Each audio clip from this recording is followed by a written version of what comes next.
앞뒤 좌우로 인사하시겠습니다. 잘 되고 있습니다. 예배는 행복입니다. 인사하시겠습니다.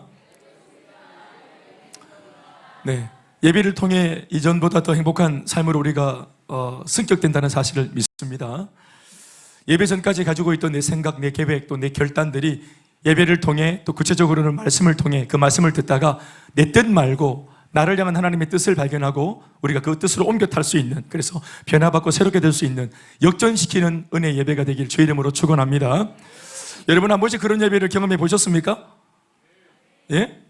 아침에 또 다투다가 오셔가지고 예배 통해 은혜 받고 돌아가는 길에는 화해하고 그래서 변화가 일어나는 그런 것도 변하지 않겠습니까? 할렐루야. 오늘 예배 마치고 집에 가게만 해봐라 했다가 그 예배 속에 오히려 은혜를 받고 여보 내가 잘못했어 하는 이런 역전의 은혜도 경험해 본 적이 있습니까? 예, 그렇군요. 그게 역전이죠. 뭐 크게 역전이겠습니까? 이런 게 역전입니다. 내 감정이 달라지고 마음이 달라지고 생각이 달라지고, 그렇죠? 그래서 마귀는 끊임없이 내 생각을 쫓게 하는데 결국 그 내 생각이라는 것도 사실은 내 생각이 아니에요. 마귀가 원하는 생각이거든요. 내 생각인 것처럼 둔갑하고 변장하고 위장된 생각입니다. 그러니까 내 생각인 것 같은 생각을 쫓아가면 그 마지막 결론이 좋지 못한데, 하나님께서는 말씀으로 선한 곳으로 또 모두가 다 행복할 수 있고 진짜 살 수 있는 곳으로 말씀으로 우리를 이끌어내실 때 그 말씀 쫓아가는 것이 그게 행복이고 은혜라고 생각을 합니다. 우리는 지금 시리즈로 말씀을 함께 듣는 거 있습니다. 믿음의 육하원칙, 오늘 4번째 시간인데 제가 오후 열정 예배 때만 하려고 했다가 또 우리 강도사님이랑 또 번갈아 가면서 설교를 해야 되고 또 여러 가지 이런 어려움들이 있어서 제가 기회가 닿는 대로 이 내용들을 하고자 해서 오늘 이 주일 축제 예배 설교 시간에 오늘 4번째 시간이 이렇게 맞닿았습니다. 오늘 4번째의 주제는 무엇을입니다. 누가, 언제, 어디서, 오늘 4번째 무엇을. 그리고 이제 이번 주 금요일 날 어떻게, 그리고 다음 주 주일쯤 오후 예배 때는 또 마지막 왜 하는 말씀으로 6개를 다 듣도록 하겠습니다. 오늘 4번째 무엇을 이란 주제로 듣는 설교 제목의 말씀은 무엇을 믿을 것인가 하는 제목입니다. 따라합시다. 무엇을 믿을 것인가. 다르게 표현하면 나는 과연 지금까지 무엇을 믿고 있었는가. 시작. 네, 나는 지금까지 신앙생활을 한다고 했는데 무엇을 믿고 왔는가? 이렇게 자기 자신에게 끊임없이 질문을 던지는 우리 믿음의 육하원칙 말씀 시리즈입니다. 오늘도 이 말씀을 통해서 자기 자신에게 자문해 볼 수 있는, 또 설교가 마칠 즈음에는 대답을 할 수 있는 우리가 되길 바랍니다. 오늘 본문에 나오는 이스라엘 백성들은 우리가 일반적으로 알고 있고 이해하고 있는 그런 이스라엘이 아닙니다. 정상적으로 하나님을 잘 믿고 있던, 하나님 보호 속에 있는 우리가 일반적으로 알고 있던 그 이스라엘이 아닙니다.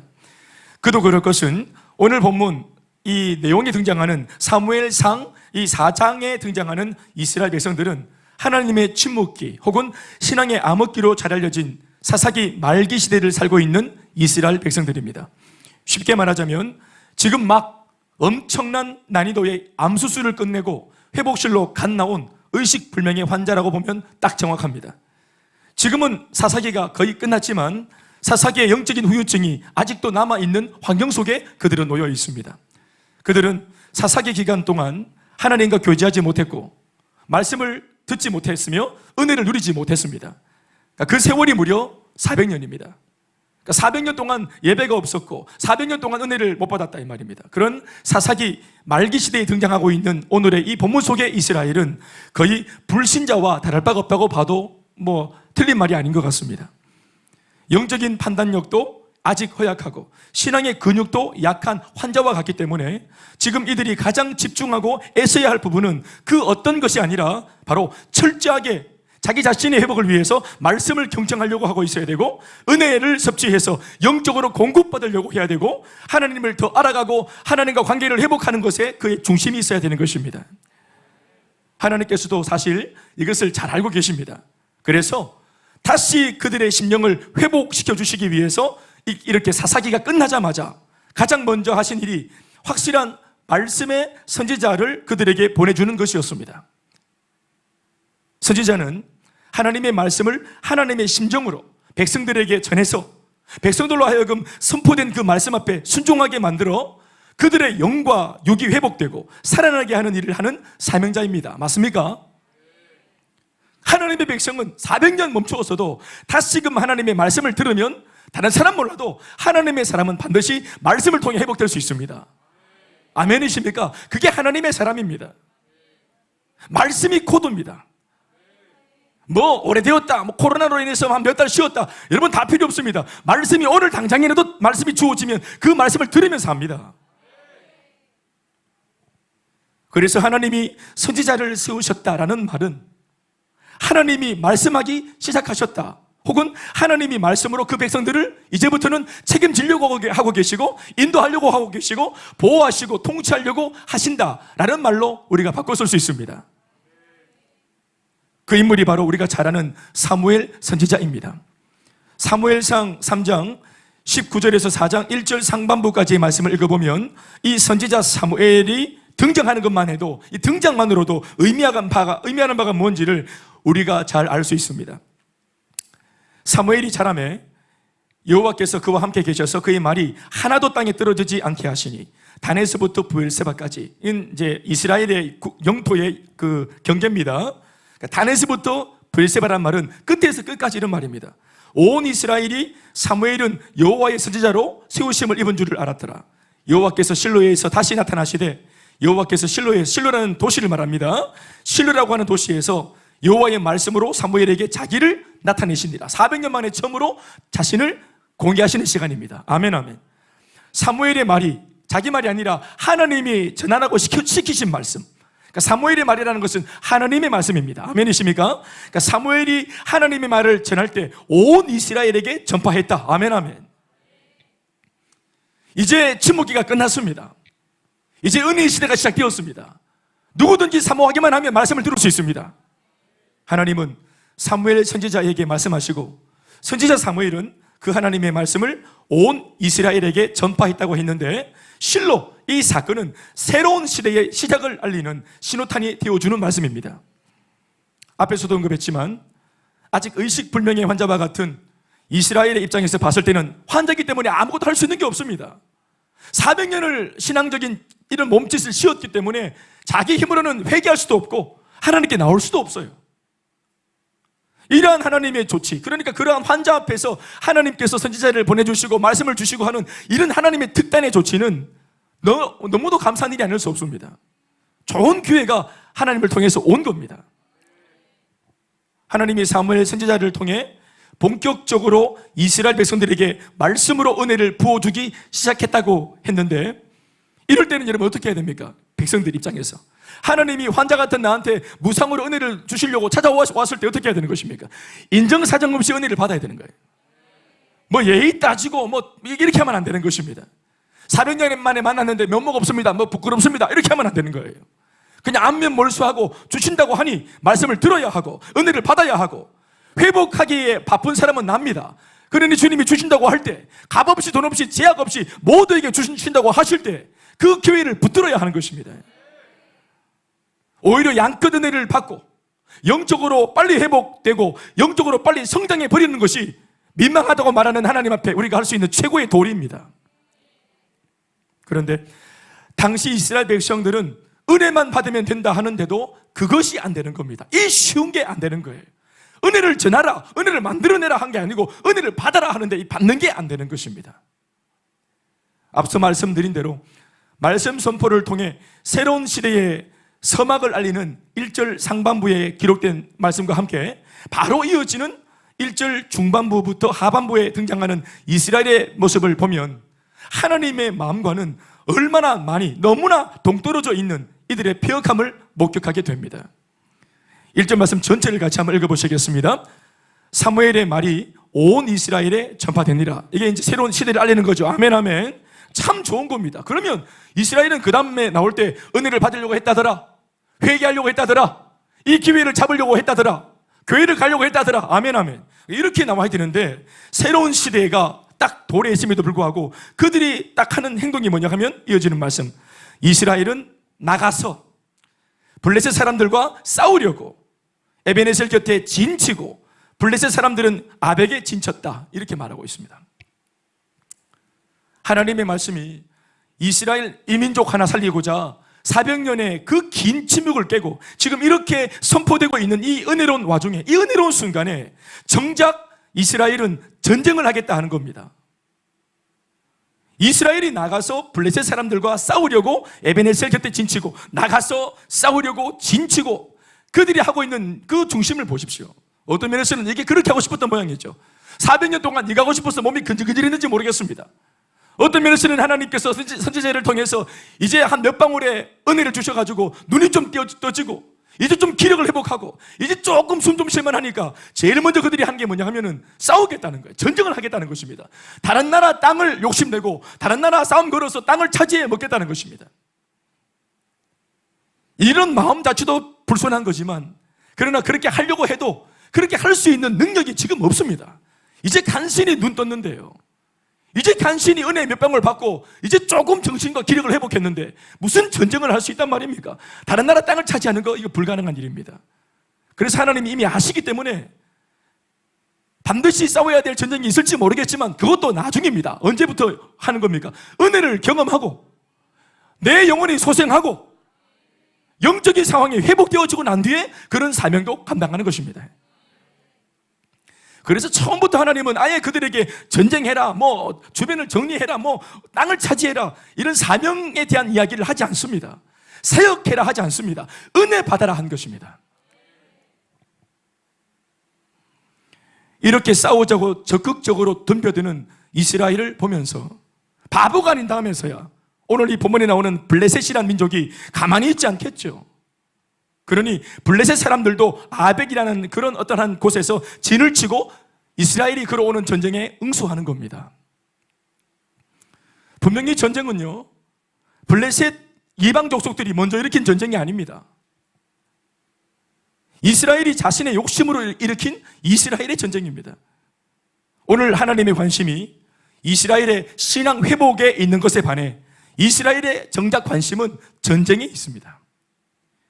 전쟁해서 더 많은 땅을 차지하고 전리품을 획득해서 바로 그것을 통해 이전보다 더 행복해지는 것에 그들 관심이 있습니다. 왜 그렇게 하려고 합니까? 왜 이런 것들을 통해서 행복해지려고 합니까? 주님 만나면 되는 것을. 이것이 바로 사사기 시절 400년 내내 그들의 삶의 방식이었기 때문에 그렇습니다. 말씀을 듣는다고 행복해질 리가 없다고 그들은 판단한 것입니다. 은혜를 회복한다고 행복해질 리가 없다. 새로운 기회니, 새로운 시대니, 혹은 신앙의 회복이니 하는 이런 거에 그들은 별로 흥미가 없습니다. 하나님 없이 자기 스스로가 왕이 되어 모든 것을 판단하고 결정하며 힘의 논리로 살아왔던, 그렇게 애쓰고 살았던 그 시절, 그 사사기식의 삶의 방식이 아직도 몸에 배어 있는 것입니다. 그러나 그렇게 400년 지난 날 살아왔지만 결국 그들은 그 400년 내내 그렇게 살았을 때 행복하지 못했습니다. 그런데 습관이 무섭다고, 불신앙의 습관이 결국 오늘도 사고를 치는 것입니다. 조금 그 습관 좀 꺾으면 될 텐데, 잠시 내 방식 좀 내려놓으면 될 텐데, 지금 내가 뭔가 건강하지 못할 때는, 영적으로 좀 충만하지 못하다는 걸 알 때는 어떤 것도 말하거나 어떤 것도 우리가 행동에 옮기거나 어떤 것도 결정해서는 안 되는 것입니다. 그거 전부 다 나중에 정신 들고 나면은 전부 다 후회할 것들입니다. 은혜가 충만하지 않을 때 절대로 여러분 함부로 자녀들한테 훈계하면 안 됩니다. 내 성질 나옵니다. 은혜가 충만하지 못할 때 결코 남편에게 뭐 위안납치고 말하면 안 됩니다. 바가지 나옵니다. 우리 절대로 은혜가 없을 때 기도 없이 말하지 말고, 기도 없이 행동하지 말고, 기도 없이 결정하지 말아야 합니다. 다시 말합니다. 은혜가 충만하게 들어오면 반드시 지난날 은혜 없이 한 결정에 대해서 반드시 후회합니다. 지금 그들은 습관에 의해서 자기 상황 전혀 감지를 못하고 분별력이 없어요. 그냥 막 욕망이 이끄는 대로 전쟁에서 빨리 저 땅을 차지해 먹어야 되겠다. 여기에 지금 눈이 완전히 돌아가 있습니다. 여러분, 지금은 하나님이 말씀으로 등장한 이 순간부터는 더 이상 칼과 힘과 무력의 시대가 아니에요. 영적인 새로운 시대가 그들에게 기회로 주어졌습니다. 이전 것은 지나갔습니다. 말씀이 들려오기 시작하고 있어요. 은혜를 받을 수 있고요, 변화될 수 있는 모든 조건이 그들에게 갖추어져 있습니다. 하나님이 그렇게 하셨습니다.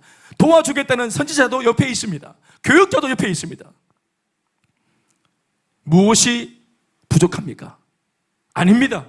부족한 게 없어요. 모든 것이 다 그들 앞에 하나도 부족함이 없이 하나님의 전적인 은혜로 다 펼쳐져 있습니다. 그들만 마음먹으면 됩니다. 그러니 이제 남은 것은 그들 자신의 몫을 다 하는 겁니다. 하나님이 한 상 차려놓은 그 상 앞에서 내가 먹겠다 하고 숟가락 들고 덤벼드는 나의 몫만 남은 것입니다. 그 몫을 다 한다는 게 뭡니까? 구체적으로 말하면 선지자가 있다 하니 선지자의 도움을 기꺼이 받고, 말씀을 주신다 하니 말씀을 듣고자 하고, 은혜 준다 하니 은혜를 받고, 변화시키겠다 하니 변화를 받아 누리고, 새로운 시대에 새로운 하나님의 사람으로 어디 한번 일어나 보자, 한번 새롭게 한번 살아보자, 이 모든 축복의 물결 속에 내 몸을 담그고 동참하면 되는 것입니다. 그것이 바로 하나님의 백성이 하나님 앞에서 해야 할 유일한 몫입니다. 대단한 것이 아니지만, 그러나 이 모든 좋은 것을 같이 한번 누려보자고 내게 손짓하시는 하나님 앞에서 그저 순종하고 동참하면 하나님이 우리를 값없이 주시는 은혜로 멋지게 우리의 인생 빚어가실 것입니다. 적어도 내 방식대로 살아왔던 지난날보다는 더 가치로운 인생이 되게 만들어 주실 것입니다. 그러나 하나님의 말씀으로 더 훈련되어지기 전에, 은혜를 받기 전에, 충분히 회복되어지기 전에 그들은 결국 자신의 몸의 배인 습관과 욕심을 쫓아 기어의 전쟁을 일으킵니다. 그런데 이 부분에서 희한한 것이 뭔가 하면 전쟁을 잘 알지도 못하는 이스라엘 백성들입니다. 얘네들 그래봐야 잘 못 싸워요. 예, 열정이 있다고 잘 싸우는 게 아닙니다. 태권도 까만띠 하나 단정 땄다고 잘 싸우는 게 아니에요. 실전 격투는 달라요. 장롱 라이센스, 그거 우리 대한민국 남자들 다 가지고 있는 거 아닙니까? 군대에서 일단 주잖아요, 그거. 초등학교 지나기 전에 합기도 일단 정도는 다 따고 나오는 거 아닙니까? 마음은, 욕심은 막 불같은데 지금 전혀 그들은 싸움의 젬병이들입니다. 역사를 보십시오. 이스라엘 백성들이 한 게 뭐가 있습니까? 아무것도 못합니다. 그들의 모든 싸움에서의 승리는 하나님이 그저 가져다 준 겁니다. 그런데 전쟁을 잘 하지도 못하는 이스라엘 백성들이 전쟁하겠다고 덤벼드는 첫 상대가 누구죠 하면은 블레셋입니다. 블레셋 너 나와 한 겁니다. 그러니까 블레셋이 얼마나 당황했겠습니까? 블레셋은 전문 킬러들입니다. 사막의 깡패들입니다. 아주 전쟁과 싸움에 이골란 전문 킬러들이에요. 걔들은 전부 다 UFC입니다. 태어날 때 이미 식스팩 가지고 나와요, 다. 블레셋 애들은. 이 선택 자체가 말하는 게 뭔가 하면 지금 이스라엘 백성들이 정상이 아니라는 겁니다. 맛이 가버렸대. 겁이 없습니다. 하나님 말씀을 통해 은혜 받아서 담대해서 겁이 없는 게 아니라 그냥 겁이 없습니다. 겁이 없는 근거가 뭐냐 하면 자기 딴에는 명분이 있어요. 잘 보십시오. 하나님이 우리한테 선지자를 주셨다고 하니, 야, 지금 뭔가 좀 달라져 보이는데, 그리고 그 선지자를 통해서 말씀이 선포되고 있네. 요거 어디서 많이 보던 거다. 이제 하나님이 침묵을 안 하신다. 하나님이 선지자를 통해서 말씀으로 우리와 함께 한다. 요런 것들을 딱 보면서, 야, 이거 지금 뭔가 많이 여러분 어디서 본 건 있어가지고 이게 뭡니까? 사실상 요 패턴은 원래 그들의 조상 이스라엘 백성들이 날마다 이방인들과 싸울 때마다 하나님의 은혜를 덧입고 승리했던 전쟁의 패턴입니다. 언제나 하나님이 싸움을 할 때는 하나님이 이스라엘 백성들 곁에 서서 내가 이 이방 민족을 너희 손에 붙여넣으리라. 너희들은 강하고 담대해라. 두려워하지 마라. 하고 사인을 딱 주시고 말씀을 딱 주시면 그 말씀 붙들고 나가면 백전백승했던 거예요. 400년 만에 그것을 자기들이 지금 구전으로 전설로만 듣던 그 승리의 이야기, 하나님이 함께하면 된다더라, 말씀이 들릴 때가 그게 기회라더라. 그건 아직은 아멘이 아닙니다. 우리 성도님들처럼 이렇게 건강하게 아멘으로 받아야 되는데 이 사람들은 이런 것들을 왜곡한다 이 말입니다. 틀림없이 주님이 나타나신 건 맞습니다. 말씀을 주신 것도 사실 맞습니다. 그러나 오늘의 양상은 전혀 그렇지 않습니다. 이 전쟁의 모습은 그게 아니에요. 선지자와 또 선지자가 선포하는 하나님의 말씀이 목적하는 바는 이스라엘 백성 그 자신의 회복과 변화를 위한 것이지, 블레셋과의 전쟁을 지지하는 하나님의 승인이나 혹은 그것을 허락하는 사인이나 결제가 아닙니다. 적어도 오늘 본문에서는 말입니다. 하나님의 말씀이 그 백성에게 선포되어 결국 그 말씀이 이루고자 하는 목적은 믿음의 회복, 신앙의 회복, 주를 향한 사랑의 회복입니다. 이스라엘 백성들 그 자신들의 회복인 거예요. 그러나 현재 이스라엘 백성들은 하나님을 인격적으로 믿는 것에는 둔한 반면 그 하나님을 자신의 야망을 이룰 수단으로 삼는 것에 오히려 얼마나 민첩한지 몰라요. 종교인입니다. 한낱 종교인에 불과한 것이에요. 이런 모습을 통해 그들의 영적 민낯과 신앙의 실체가 오늘 이 전쟁을 통해 만천하에 오늘 공개되고 있습니다. 그들의 모습을 통해서 어떤 면에서는 우리가 생각할 것이 있는데 예수를 믿어도요, 이들의 모습처럼 이렇게 엉뚱하게 믿을 수 있다는 사실을 저와 여러분들이 말씀을 통해 오늘 이러한 이 상황을 보면서 깨닫고 교훈으로 삼을 수 있어야 합니다. 그래서 우리는 항상 말씀 가까이 있어야 되는 거예요. 지금 내가 정도를 걷고 있는지 보십시오. 하나님을 믿어도 엉뚱하게 믿잖아요. 말씀을 주시는 목적을 완전히 다르게 왜곡하고, 하나님의 뜻은 전쟁하라는 게 아닙니다. 남의 땅 차지하라는 게 아닙니다. 네가 정신 차리라는 것입니다. 너의 회복입니다. 너 속에 있는 그 불순한 생각들의 회복인 것입니다. 오늘 우리는 믿음의 육하 원칙 그 네 번째 주제인 무엇을 이라고 하는 테마로 말씀을 듣고 있습니다. 설교 제목이 뭡니까? 무엇을 믿을 것인가 입니다. 한번 따라 합시다. 나는 과연 무엇을 믿을 것인가? 여러분, 옛날에 혹시 예수 믿기 전에 무엇을 믿었습니까? 예? 뭐 그런 거 있잖아요. 샤머니즘, 토테미즘이라고 부르는 것들, 사람이 다 조각해서 만들어 놓은 것들, 아니면 자연에서 발견한 뭐 요상하게 생긴 돌멩이들, 나무, 또 성황당 무슨 또 어떤 뭐 천조각 걸어놓고 삼신할매, 우리 점지해달라고 하는 뭐 이런 여러 가지 우리 소위 믿을 것들, 믿을 대상들이 사실 주변에 많잖아요. 그렇게 하다가 예수를 믿어 놓으니까 예수도 그런 부류 중에 한 종류라고 생각하는지 모르겠습니다. 아닙니다. 여러분, 기독교는 수많은 종교 중에 하나가 아닙니다. 어떤 면에서는 기독교는 종교가 아니에요. 생명이고 진리입니다. 수많은 고등 종교 중에 하나가 아닙니다. 이제껏 신앙생활을 한다고 나름대로 열심히 믿습니다를 연발하며 여기까지 오신 여러분은 지금까지 무엇을 믿으며 여지껏 하나님과 교회를 등지지 않고 여기까지 남아 계십니까? 여러분은 지금까지 도대체 믿는다고 할 때 무엇을 믿어오셨습니까? 또 믿고 있습니까? 눈치가 있는 분들이라면 벌써 설교자인 제가 오늘 만들어 놓고 얘기하고 있는 이 설교 제목 자체가 잘못됐다는 것을 감지하는 분도 있을 겁니다. 이거 잘못된 사실 설교 제목입니다. 그거 눈치채라고 제가 이렇게 적어 놓은 거예요. 여러분, 우리가 믿는 것은 사실 무엇이 아니죠. 우리가 믿는 것은 무엇이 아닙니다. 그 무엇이 아닙니다. 우리는 그분을 믿는 것입니다. 사랑하는 여러분, 여러분이 지금까지 믿어오신 것은 그 무엇입니까? 아니면 그분입니까? 우리는 하나님으로부터 주어지는 그 무엇이라고 하는 것을 믿는 겁니까? 아니면 그 분이신 하나님의 존재 자체를 믿는 것입니까? 답은 이미 나왔죠? 우리는 무엇이라 말하는 것을 믿어서는 안 되고요, 그분의 존재를 믿는 것입니다. 아멘이십니까? 그런데 실제로는 우리가 방금 대답한 이 고백과 달리 우리가 실제로 예수 믿고 살아가는 실생활 속의 모습을 들여다보면 그분이 아니라 그분으로부터 주어지는 그 무엇인가를 믿는 사람인 것 같아 보일 때가 많습니다. 초신자일 때는 몰라서 이런 오류에 빠지고, 기성신자는 너무 많은 신앙의 경험과 관록 안에서 이런 오류를 범합니다. 복만을 구하고 응답만을 고집하고 자신의 번영과 행복만을 추구하는 그런 모습이 바로 이런 오류의 한 모습입니다. 이스라엘 백성은요, 하나님의 침묵이라고 말하는 사사기, 그게 사실 징계거든요.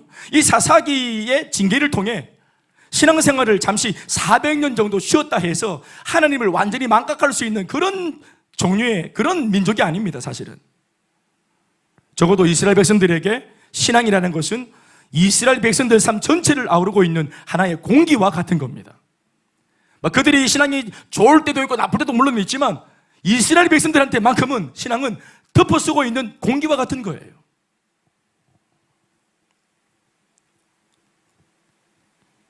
오늘날 우리가 하고 있는 것처럼 신앙생활 하는 곳이 따로 있고 학교가 따로 있고 집이 따로 있고 직장이 따로 있는 것이 아니라 그들 삶의 전 영역이 학교, 가정, 직장, 삶의 전체 영역이 신앙으로 쌓여져 있는 것입니다.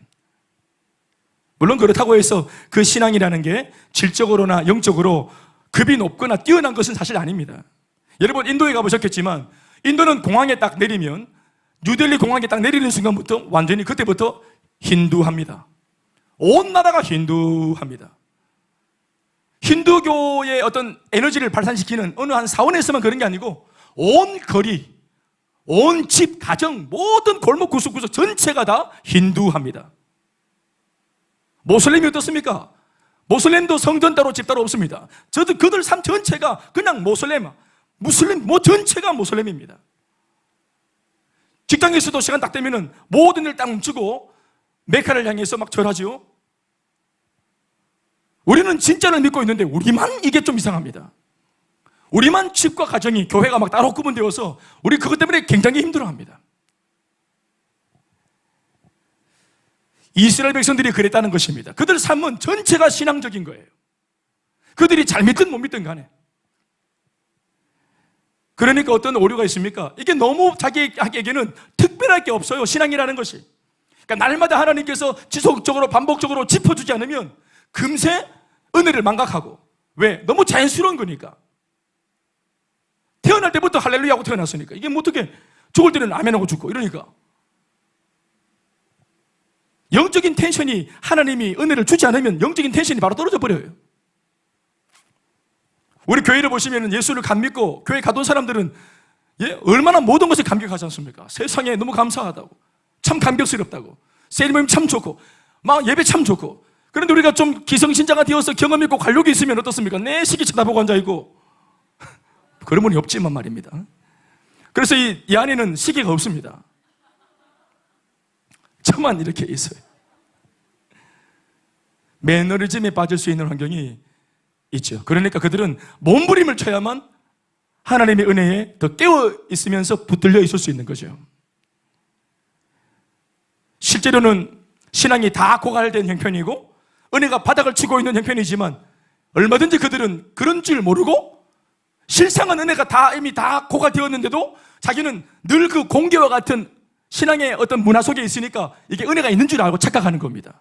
늘 그냥 은혜가 떨어졌는데도 늘 그냥 교회 오고 주일날 또 그냥 늘 셀 모임 하고 늘 그 자리에 앉아 있으니까 내가 그냥 꽤나 괜찮은 것 같은, 혹여나 옆에 있는 사람이 막 선교 외치는 사람 옆에 앉아 있으면 나도 왠지 같은 열기가 있는 것처럼, 선교를 외치고 행복 모임 전도를 외치는 셀리더 옆에 있으면 왠지 나도 그렇게 전도자 같은 느낌이 드는 이러한 착각을 일으킵니다. 그러니까 이런 것을 놓고 우리가 볼 때는 코로나가 유익한 것도 있는 겁니다. 다 떨어뜨려 놓고 각계 전도하기 위해서 내가 딱 혼자 있을 때 내가 누군지 정답을 민낯을 제대로 딱 포기한 겁니다. 나보다 꽤나 괜찮은 사람 옆에 나를 둔 게 아니라 나를 홀로 딱 두고는 너 이러고도 기도할 수 있냐? 너 이러고도 혼자서 주님을 바라볼 수 있냐? 하고 묻는 것만 같은 코로나 상황 속에서의 그 주님의 음성이, 환경 가운데 이미 그 음성이 있는 것입니다. 그러나 이스라엘 백성들은 이것을 인식하지 못해요. 자신은 항상 신앙 안에서 하나님과 교제하고 있다고 착각합니다. 착각입니다. 우리가 성경을 통해 굳이 시대를 구분 지으니 사사기가 따로 있고 사무엘 상이 있고 사무엘 하가 따로 있는 것이지, 사실 이스라엘 백성들의 입장에서 보면 이 모든 것의 구분이 따로 없고 그냥 삶의 연속선상에서 일어나는 하나의 이 모든 것이 해프닝이에요. 제가 강조하고 싶은 것이 뭐냐 하면 이스라엘 백성들은 지금 해서는 안 되는 전쟁을 하고 있는 상황인데도 본인들의 신앙관으로는 전쟁을 할 수 있다고 우기고 있다는 겁니다. 하나님이 함께 하실 것이고 또 말씀도 들려오는 걸 보니까 이거 사인이다. 내 안다 이거. 내 옛날부터 우리 엄마 아빠한테 들었다 이거. 주일학교에서 들었다 이거. 그러면서 이미 하나님은 다른 마음을 갖고 계시는데 자기들은 이 습관 속에서 우격다짐으로 전쟁을 몰아붙이고 있는 겁니다. 그렇게 하는 생각이 뭡니까? 내가 하면 하나님도 할 거다 이렇게 우기는 거예요. 그만큼 지금 영적으로 완전히 무지합니다. 분별을 못하는 거예요. 다 아는데 본인들만 모릅니다. 이러다가 개죽음을 당할 수도 있지 않겠습니까? 한 번의 오판이 돌이킬 수 없는 참혹한 결과를 가져올 수 있지 않겠습니까? 더군다나 이런 전쟁과도 같은 이런 전쟁처럼 자신의 생명, 한 번뿐이 없는 이 한 번의 인생과 생명을 거는 일을 아무렇지 않게 결정해서는 안 되는 것임에도 이들은 빈약한 신앙으로 오판을 하고서도 담대하게 전쟁을 일으키고 있습니다. 오늘 본문 말씀 2절을 읽어보시면 이 무모한 전쟁의 결과를 읽을 수 있습니다. 다 같이 시작. 블레셋 사람들이, 다 같이 읽어보시죠. 시작. 블레셋 사람들이 이스라엘에 대하여 전열을 벌이니라. 그 둘이 싸우다가 이스라엘이 블레셋 사람들 앞에서 패하여 그들에게 전쟁에서 죽임을 당한 군사가 몇 명이랍니까? 4,000명가량이 죽었어요. 사랑하는 여러분, 여러분들이 보실 때 이거 어떻게 보십니까? 순식간에 진행된 이 명분 없는 전쟁에서 무려 4,000명이나 되는 사람이 죽었어요. 오늘 성경에서 이 전쟁에 대한 기승전결 중에 기승전이 생략되고 있는데요. 왜 그럴까요? 왜 결론만 딱 적어놨을까요? 한 절에 전쟁 시작, 전쟁 끝이 다 적혀 있습니다. 한 절 안에. 이게 뭘까요? 왜 기승전이 없습니까? 그만큼이나 이들이 일으킨 이 전쟁이 의미가 없는 전쟁이라는 반증이에요. 괜한 전쟁을 일으키는 통해 소중한 생명 4,000명이 그냥 죽은 것입니다. 개죽음 당한 거예요. 거짓된 신념과 야망이 불러온 비극입니다. 겉으로 보여지는 오늘 말씀의 주된 내용은 이스라엘과 블레셋 간의 전쟁 이야기, 국지전 이야기지만 그러나 이 전쟁을 통해 성경이 드러내고자 하는 바는 이스라엘 백성들의 거짓 신앙입니다. 골병 드는 신앙. 예수 잘못 믿으면 골병 듭니다. 그러나 그들은 블레셋과의 전쟁이라는 큰 일을 벌려놓고는 마치 그것이 하나님의 뜻인 것처럼 자신 내면의 음탕한 욕심을 펼치기 시작합니다. 원래 성경 속에 나타나는 이스라엘의 원래의 전쟁의 모습은 대체로 자신의 대적과 싸워야 할 확실한 명분이 전쟁을 하기에 앞서 말씀 속에 뚜렷하게 기록되어져 있습니다. 이거 아멘이십니까? 왜 전쟁해야 되는지. 하나님은 전쟁을 좋아하는 분이 아닙니다. 누구를 막 죽이고 이걸 즐기시는 분이 아니세요. 그러나 이스라엘을 보호하고 지켜야 할 상황으로 전쟁이 피치 못하게 이게 전개될 때는 누구보다 앞장서서 이스라엘을 대신해서 싸워주시는 분이 하나님이십니다. 명분이 확실할 때, 그 명분이 뭡니까? 하나님께 영광이요, 또 이스라엘 백성들을 보호하시고 악한 마귀와 흑암의 권세를 등에 업고 하나님의 나라를 욕보이려고 하는 이러한 악한 무리들을 물리치기 위해서 하나님이 전면에 나타나서 싸워주시고 그 결과를 통해 만방의 하나님의 여호와 하나님의 살아계심을 드러내고자 할 때, 그것이 명분이 될 때 하나님은 싸워주시는 것입니다. 내 야망과 욕심을 위해 싸우시는 것이 아닙니다. 목회자의 야망과 은근한 그 욕심을 위해서 하나님이 교회에 복을 줄 수 없는 것입니다. 셀리더의 개인적인 어떤 쪽팔리니까 좀 부흥 좀 해보자 하는 이런 인간적인 소욕 때문에 하나님이 은혜를 주지 않습니다. 행문 모임 부끄러워 죽겠다, 내가 지금 셀리더나 됐고 목사나 됐는데 한번 열어봐야 안 되겠나, 이런 명분 따위로 주님 은혜 주지 않습니다. 하나님께 영광이냐, 정말 주님 기뻐하시는 것이냐, 우리 마음에 순전한 주를 향한 사랑이 있느냐, 명분이 확실할 때 하나님도 확실하게 역사하십니다. 나는 여러분들이 하는 사업이 확실하게 은혜 가운데 명분 있기를 주의 이름으로 축원합니다. 우리 학생들의 공부하는 학업이, 성적을 추구하는 마음이 주님 앞에서 확실할 수 있기를 바랍니다.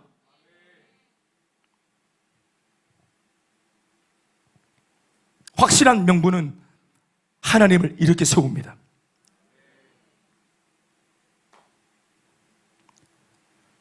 우리는 이런 전쟁을 보면서 여호와 하나님의 전쟁이라고 부릅니다. 전쟁이 우리에게 속한 것이 아니라 하나님께 속한 하나님의 전쟁이라는 말은 지금 상대방이 싸우고자 하는 대상이 누구라는 말이 되는 겁니까? 이스라엘이 아니라 하나님이 되는 것입니다. 아멘이시죠? 그러니까 대적이 결단코 하나님이 싸우시는 전쟁에서는 이스라엘을 이기지 못하는 것이에요. 그게 바로 이스라엘이 모든 전쟁에서 승리했던 비결입니다. 그래서 이런 이스라엘 앞에서는 애굽도 패했고, 아말렉도 패했고, 모압도 패했고, 암몬도 패했고, 싸움 그러면 이골이나 있는 가나안 7족속 그 거인족속 무리들도 이스라엘한테만큼은 이기지 못했던 까닭이 바로 여기에 있는 것입니다. 우리들의 삶에도 주님이 그렇게 싸워주시기를 주의 이름으로 축원합니다. 이유가 뭡니까? 다시 말합니다. 하나님이 대신 싸우시는 전쟁이었기 때문에 싸우면 싸울수록 승리가 보장되는 것이다. 그게 명분이 있는 싸움입니다. 그러나 오늘 이 전쟁은 다릅니다. 여러분 들으셨잖아요. 그래서 이 전쟁에서 이스라엘은 어떤 면에서는 반드시 패배해야 했던 것입니다.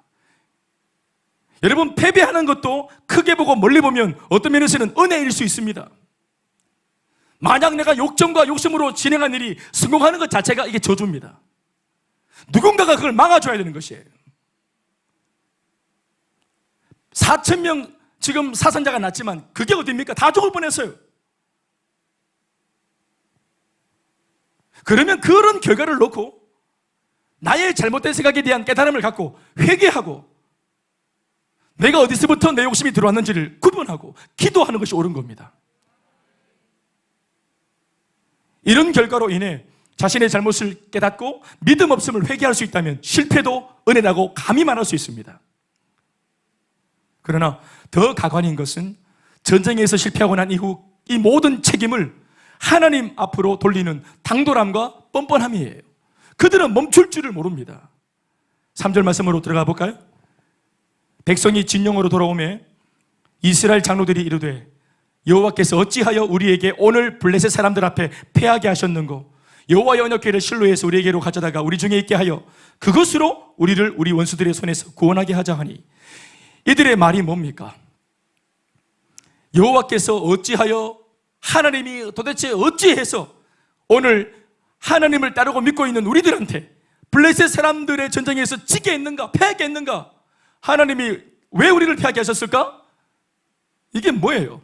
여러분 전쟁은 저것들이 일으켜놓고 패하고 나니까 그 결과를 하나님께 묻는 겁니다. 왜 패하게 하셨냐고. 이게 당돌함과 뻔뻔함입니다. 전혀 이해를 못하겠다는 이 파렴치한 태도를 보십시오. 사무엘 선지자가 그들에게 하나님에 의해서 보내진 것은요, 지금부터는 어떤 일을 진행하기에 앞서서 먼저는 선지자를 통해 하나님의 뜻을 물으라고 보내주신 것입니다. 그를 통해 내게 주시는 하나님의 음성을 듣고 그 후에 그 말씀대로 행하게 하려고, 그렇게 해서 말씀대로 살아 승리하게 만들어 주려고 선지자를 보낸 겁니다.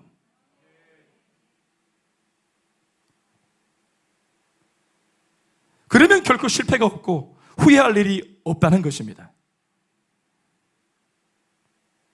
여러분 저는 개인적으로 예수 믿고 신앙 안에서 제가 30년 예수 믿는데 그 30년 동안도 저도 많은 선택을 했습니다. 인생의 기로에 있을 때마다 많은 선택과 결정을 했는데 예수 믿기 이전에 20년과 다른 내용은 뭐냐면 이제는 내가 어떤 기로에 맞닥뜨려 섰을 때 물을 수 있는 분이 있다는 것이에요. 답보 상태인 나 자신에게 답이 없을 때 이걸 간구하고 묻고 내 문제를 부탁할 수 있는 분이 있다는 게 얼마나 행복한지 몰라요. 그래서 묻고 주님이 마음의 평안을 주시면 비록 내 머리가 이해가 안 되어도 믿고 또 믿어보고 따라가 보고 있더니 어떤 면에서 저 자신의 말을 하는 겁니다. 30년 신앙생활 돌아보고 했던 결정들을 돌아보면 하나도 후회할 것이 없습니다. 하나도 후회할 것이 없습니다. 하나도. 그래서 어떤 분이 저를 아시는 분들은 저한테 이렇게 말합니다. 김 목사는 정말 전략가야. 어떻게 이걸 다 알고 있었지? 계획을 다 세웠구만. 김 목사는 다 계획이 있어. 계획이 없습니다. 여러분 저를 좀 아시죠? 저만큼 계획 없고 무대보 사람, 무대보인 인생이 어디 있습니까? 저 정말 백지 상태입니다. 보통 사람들은 뭐 내고조를 말하면서 가장 몰두하고 있는 것들을 말할 때가 있는데 저는 내고조가 하얗게 비어 있습니다. 그래야 순간순간 은혜를 늘 담아 느꼈죠. 말씀을 담아 느꼈지. 내 고집, 내 경험 따라갔다가 제대로 되는 거 못 봤습니다. 제가 여러분 이 지혜가 어디서 온 줄 아세요? 하나님으로부터도 배우지만 한 번씩 여러분들을 통해서 제가 간접 배웁니다. 간접으로. 상담해주고 난 뒤에 목사님 후회스럽습니다. 상담해주고 난 뒤에 돌아서서 나는 생각합니다. 저렇게 살았다가는 안 되는구나. 저렇게 살았다가는 절대 안 하는 거구나. 저렇게 하지 말아야지. 나는 기도하고 하나님 말씀 따라 살아야지. 여러분들이 제 교사입니다. 제 반면 교사였어요. 부부싸움 진탕했는데 언제 다투었는가 딱 들어가 상담을 해보니까 요때 그 감정이 올라왔구나. 그래서 적용합니다. 나도 올라올 때 이렇게 가면은 절단 난다. 그러니까 그렇게 하지 말아야지. 하나님께서 은혜를 통해서 원래 내가 생겨먹은 대로 결단하지 않도록 하나님이라면 어떻게 하셨을까 하는 그러한 마음을 대입할 수 있도록 여지를 줄 수 있는 그 속에 내가 있는 것이죠. 저는 그래서 정말 후회가 없는 것에 대해 감사하고요. 그리고 앞으로의 삶도 제가 지금 잠깐만 한 50년 남았는데요. 앞으로도 후회할 일이 없을 것 같아 정말 감사합니다. 기대가 됩니다. 주님의 인자하심과 선하심이 정녕 나를 따르리니 내가 지금부터는 여호와의 집에 영원히 거하리로다. 과거로부터 지금까지 경험한 하나님을 딱 비춰보니까 한 번도 나를 떠난 적이 없어. 주님의 선하심과 인자하심이. 그래서 지금부터 앞으로의 삶도 나는 여호와의 전에만 주님의 임재 앞에만 거하기로 결단을 하는 것입니다. 가장 안전한 결단입니다. 가장 안전한 투자입니다.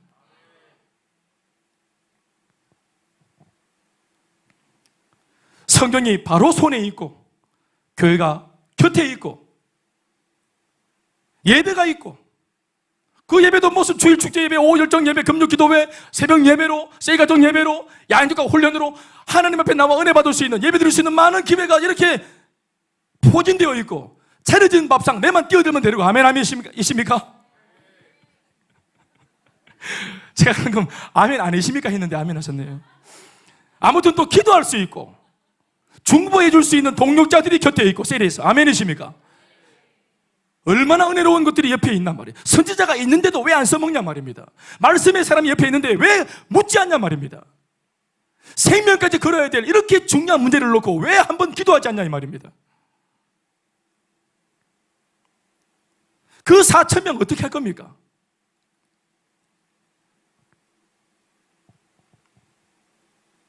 우리도 이런 것들이 다 포진되어 있지만 곁에 있지만 결국은 내가 붙들어 내 것으로 삼지 않으면 무용지물인 것입니다. 여러분 교회를 활용하십시오. 예배에 동참을 하십시오. 여러분의 예배의 은혜의 어떤 마당으로 삼아내십시오. 하나님이 모든 통로를 통해서 결국은 여러분들을 바라보고 여러분들을 목적하는 것입니다. 여러분들에게 은혜를 주시고 여러분들을 회복시키시고 여러분들을 살리시고 격려하고 응원하기 위해서 이 모든 은혜의 장치가 마련되어 있는 것입니다. 교회는 하나의 장치예요. 모든 조직과 모임은 장치입니다. 무슨 장치입니까? 여러분들을 돕고 살리고 응원하기 위한 장치입니다. 여러분 이런 거에 동참해서 낙심한 적 있습니까? 예배 안 드려서 은혜 받고 예배 드렸다가 낙심한 적 있습니까? 반배지. 예? 기도 안 할 때는 충만하다가 기도하는 순간에 에너지가 다 빠져나가는 경험한 적 있습니까? 결국은 교회가 하지 않은 것은 여러분 우리 모두에게 이로운 겁니다. 변화가 일어납니다. 거기에서 변화가 일어납니다. 코로나 집에서 얼마나 예전에는 집에만 있고 싶어 했는데 코로나 때 집에만 있었습니다. 그래서 이 2달 만에 나오니까 얼굴이 예수님 만난 것처럼 광채가 막 납니까? 성령으로 충만해서 그렇게 나왔습니까? 우리는 살만 이렇게 됐습니다.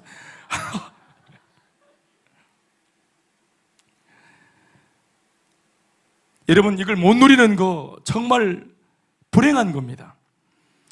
선지자가 옆에 있는데 안 묻고 내 뜻대로 하는 거 이게 정말 불행한 것입니다. 새로운 시대가 왔습니다. 여러분 말씀이 들려옵니다. 은혜 받으려고 하면 받을 수 있습니다. 변화될 수 있습니다. 성장할 수 있어요. 이걸 몰라보고 외면하는 거 어리석어요. 이런 사람은 예수 헛믿는 겁니다. 교회 헛다니는 겁니다. 신앙생활 헛하는 겁니다. 피자 헛이에요.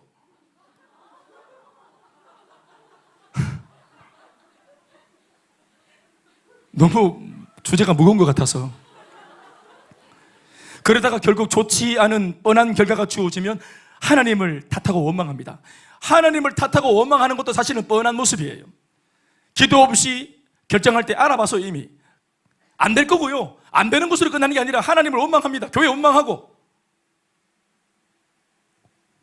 더 놀랄 것도 없을 것 같은데 이어지는 3절 중반부 말씀을 읽어보면 더 충격적인 이들의 모습에 혀를 내두르게 됩니다. 3절 중반부의 말씀, 이게 오늘 말씀의 포커스입니다. 여호와의 언약궤를 실로에서 우리에게로 가져다가 우리 중에 있게 하여 그것으로 우리를 우리 원수들의 손에서 구원하게 하자 하니, 이게 무슨 말입니까? 하나님 그분 대신에 그들의 결정은 뭡니까? 그분 말고 그것으로 한번 다시 도전해보자. 이게 무슨 말입니까? 하나님 땡! 탈락! 다음 기회에, 이런 뜻입니다. 이 오디션입니까? 우리가 하나님을 심사합니까? 우리가 하나님과 함께 동행하는 길에 있어서 어떤 일이 엎어지고 안 되었을 때는 언제나 하나님을 쳐다보면서 왜 그러셨어요 하는 것이 아니라 우리를 돌아보는 것이 이게 정상적인 것입니다. 성경대로 안 살아진다고 이 성경 버리고 하나님 제2권 주세요. 제2권. 내가 지킬 수 있는 제2권을 좀 주십시오. 성경 제2권이 있습니까? 우리가 소화가 안 돼도 믿어야 할 성경은 이것뿐이고, 이 아그가족 성경 보이시죠?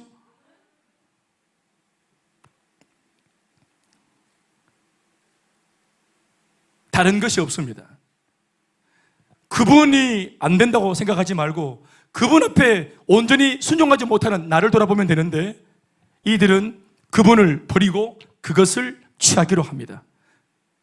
그래서 그들은 그분을 믿는 것이 아니라 그 무엇을 믿기로 결정을 한 것입니다. 제 말은 그게 틀렸다는 말이에요. 전쟁에서 피한 후 그들 나름대로 소위 리더십이라 일컫는 장로들이 한데 모여 머리를 맞대고 의논을 했던 모양입니다.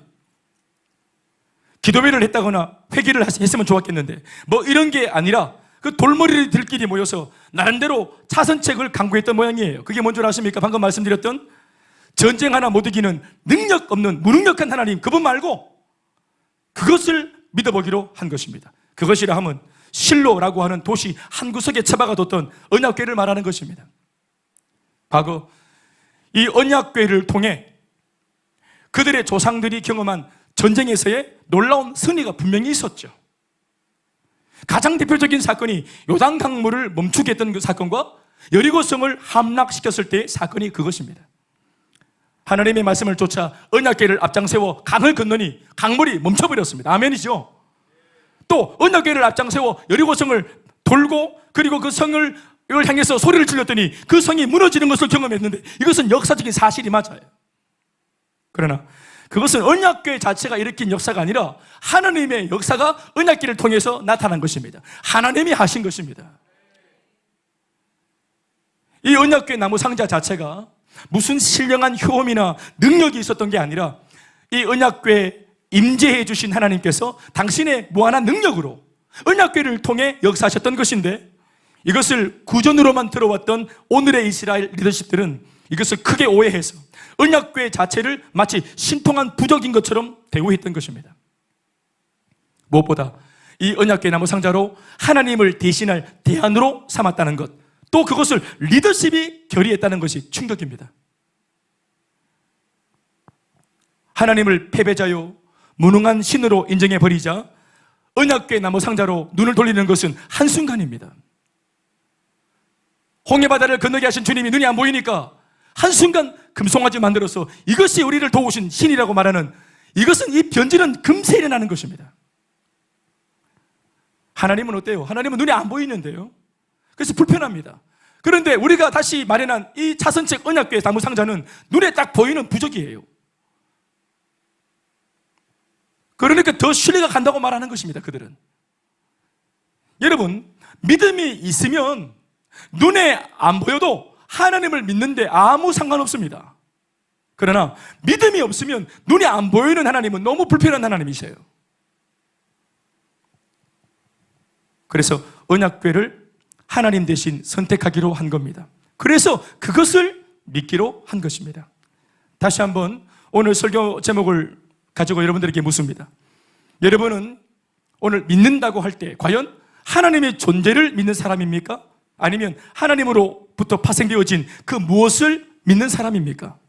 이를테면 오늘의 이 언약궤처럼 하나님이 쓰셨던 도구, 하나님이 주시는 응답, 하나님이 주시는 축복, 하나님이 보여주시는 기적, 혹시 이런 것만 믿는 거 아닙니까? 그 옛날 예수를 따르던 추종 세력들이 끊임없이 구했던 것은 예수를 통해서 일어나는 기적들이었거든요. 쇼였습니다. 볼거리. 그게 다 그치고 난 뒤에 정작 자신들을 살릴 수 있는 영생의 말씀이 주어질 때는 다 도망가지 않습니까? 예수님은 쇼를 하러 오신 분이 아닙니다. 말씀을 전하러 오신 분이시고 복음을 전하러 오신 분이고 생명을 전하러 오신 분이십니다.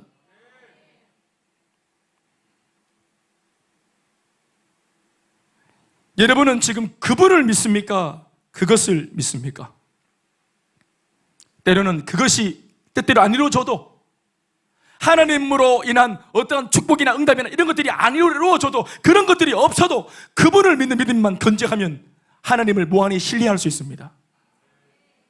내가 원했던 대로 내 전쟁, 내 욕심, 내 야망 안 도와주셔도, 그것이 무너져도 그분을 향한 나의 중심의 신앙과 신뢰만 확실하면 우리는 풍랑이는 바다도 돌파할 수 있고 악을 골짜기도 돌파할 수 있고 십자가도 감당할 수 있습니다.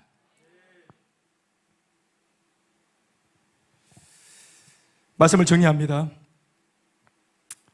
이 생각을 계속 마음에 담아두고 이어지는 말씀을 더 들어보시기 바랍니다. 이제 결론으로 들어갑니다. 결국 이 뒤에 이어지는 지저분한 두 번째 전쟁 이야기는 더 드러나 마나한 내용들입니다. 간단히 언급하자면 그들은 자신들의 신념대로, 믿음이 아니라 신념이에요. 신념대로 결국은 언약궤를 전쟁터에 가져왔고 그 언약궤를 믿고 또다시 두 번째 전쟁을 일으키고 그 전쟁에 생명을 걸고 설레발을 치다가 이번에는 3만 명이나 되는 사람이 죽습니다.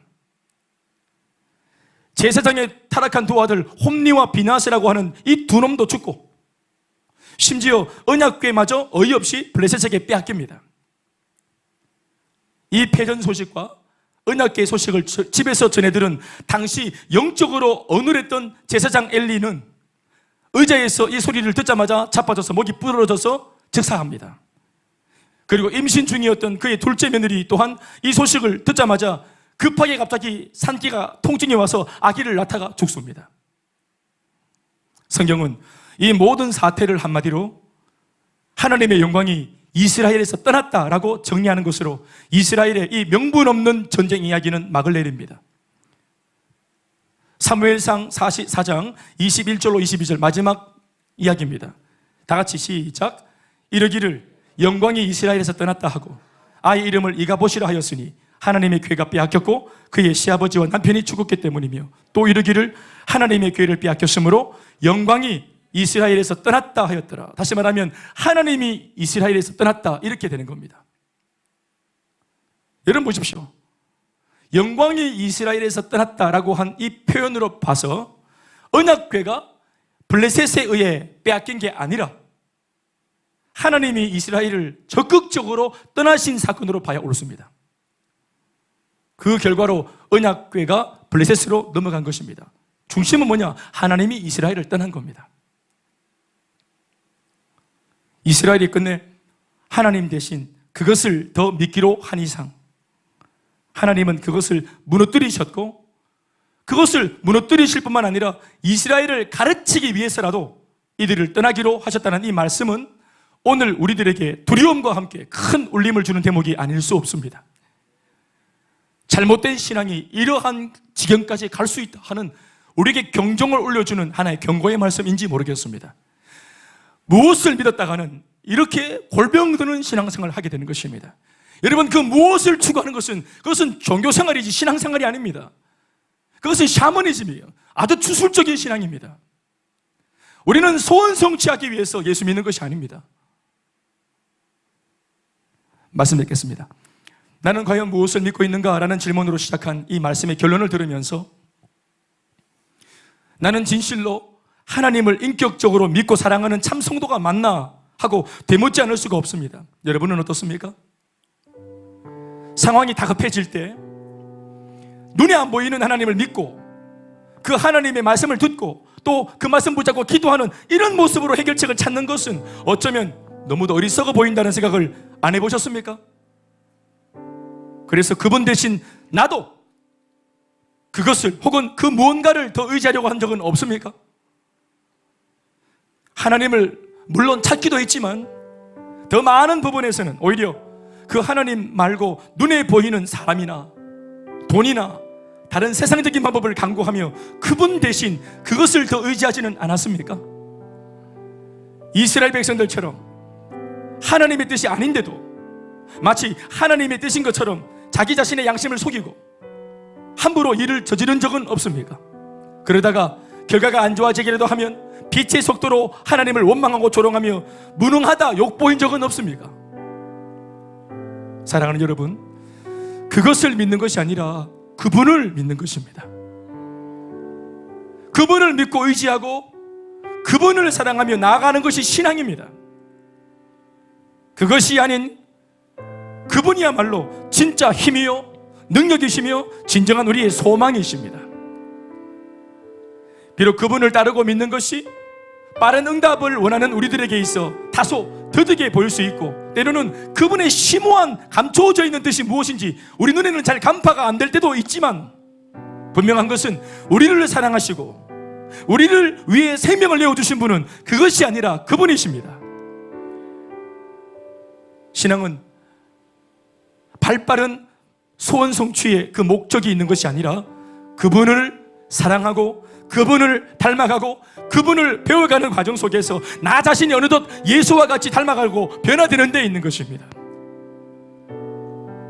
그것이 결코 줄 수 없는 이 모든 좋은 것을 오직 그분만이 우리에게 주실 수 있습니다.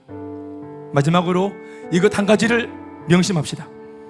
우리도 그렇게 하라고 말씀하시는 주님 말씀 앞에 있기도 하지만, 돌아보면 하나님도 우리를 사랑하실 때 우리가 가진 그 무엇을 사랑하신 것이 아니라 바로 있는 모습 그대로의 우리 존재 자체를 사랑하신다는 사실을 믿으시기 바랍니다.